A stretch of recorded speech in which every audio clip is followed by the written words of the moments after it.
এখন একটা জিনিস দেখা যাচ্ছে, যেসব মেয়েরা 10-12টা ছেলের সাথে ধরো ঘুরে বেড়াচ্ছে, প্রেম করছে, তারা লাইফে প্রচণ্ড হ্যাপি, তারা চিল মারছে লাইফে। আর যাদের একটাই বয়ফ্রেন্ড বা একজনকে লাভ করে, তারা চিটের শিকার হচ্ছে, নয়তো তাদের বয়ফ্রেন্ড অন্য জায়গায় মুখ মারতে যাচ্ছে বা চিটের শিকার হচ্ছে, এসব হচ্ছে।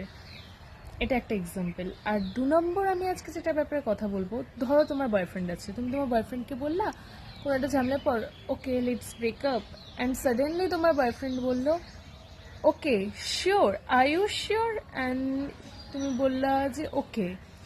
এবার কিছু কিছু ছেলেরা এরম টাইপের আছে, কিছু কিছু, যে তারা চাই ব্রেকআপ করতে, কিন্তু তারা বলতে পারছে না, তো তারা এভাবে তোমার ঘাড়ে চাপ দিয়ে, মানে এরকমভাবে বলিয়ে দিল, ঠিক আছে তুমি বলে ফেললা, তারা চলে গেল, তারা আর ফেরত আসবে না, এ ব্যাপারে কোনো কথাও বলবে না, তারা আর তোমার কাছে আসবে না, ওরা এটাই চায়। এবার এখানেই অনেক ছেলে বলতে আসবে, তুমিই তো বলেছিলে ব্রেকআপ কথাটা, তুমি তো মানাতে পারতে, তাই না?